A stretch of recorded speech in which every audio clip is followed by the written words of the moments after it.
Dans cet exemple, que mon incapacité à être mobile physiquement, mon immobilité, le manque de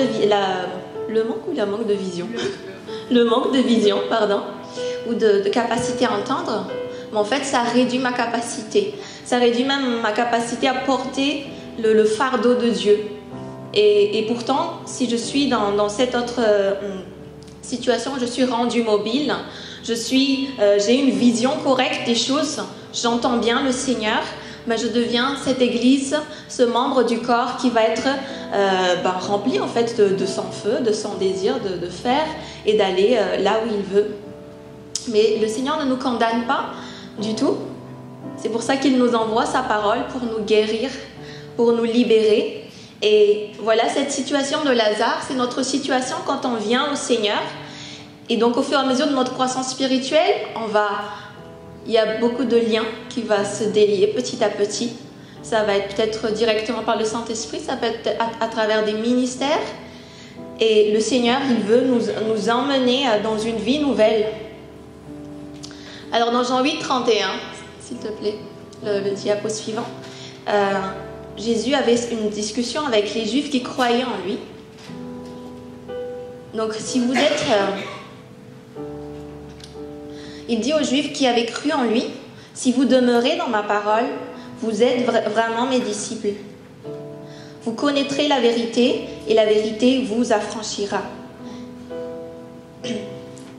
Ils lui répondirent, « Nous sommes la postérité d'Abraham et nous ne fûmes jamais esclaves de personne.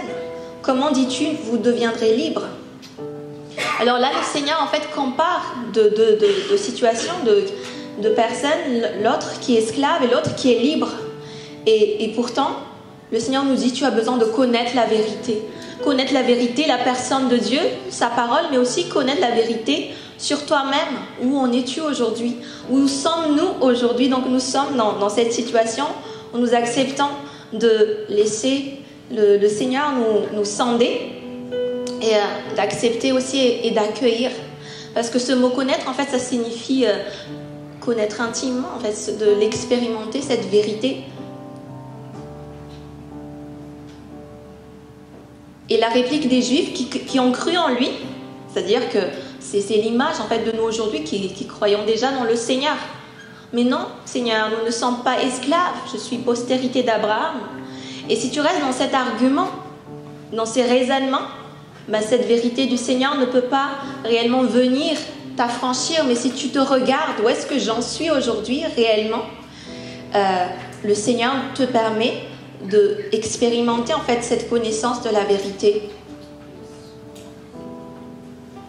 Est-ce que tu te dis, comme ces Juifs aujourd'hui, non, je n'ai pas besoin de libération, parce que quand tu dis non, je ne suis pas esclave, donc tu te dis, non, je suis déjà libre, j'ai tout.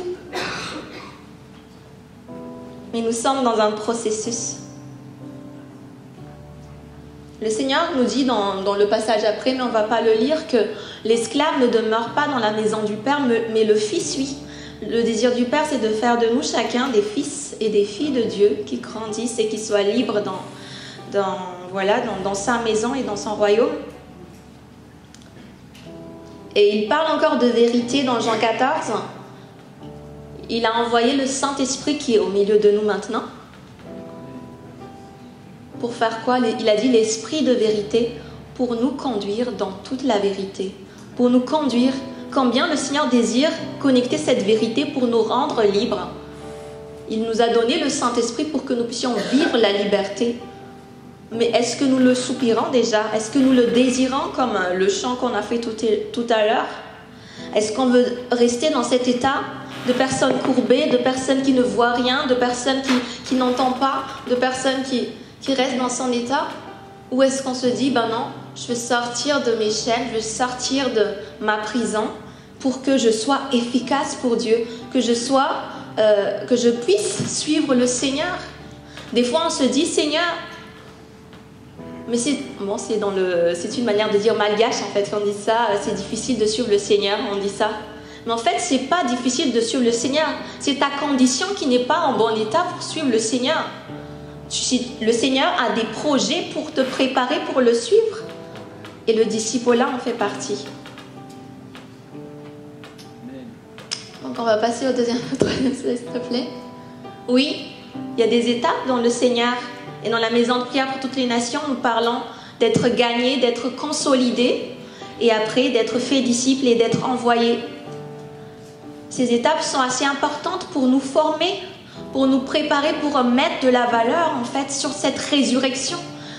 Quand Lazare était ressuscité mais qu'il était encore lié, il n'était pas encore totalement un sujet de témoignage. Mais c'est dans Jean 12 après, quand il était totalement libre, que les Juifs étaient venus et qu'ils sont même sortis de la religion pour croire en cette résurrection, qu'il est vivant, qu'il est libre, qu'il peut vraiment se mouvoir et tout ça. Mon témoignage et ton témoignage doit devenir cet témoignage de Lazare, d'une personne libre, totalement seulement ressuscitée dans l'esprit, mais aussi totalement libérée, esprit, âme et corps. Amen. Amen.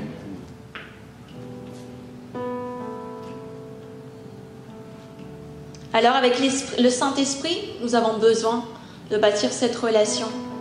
Les pasteurs nous ont parlé de cela ce matin, le culte personnel.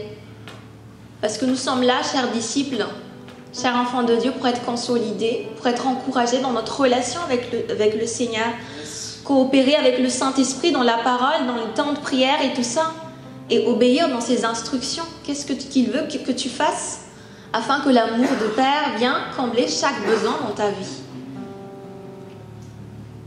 Et donc c'est vrai qu'on a parlé d'être libre, de sortir de toute forme de chaîne, d'esclavage et tout ça.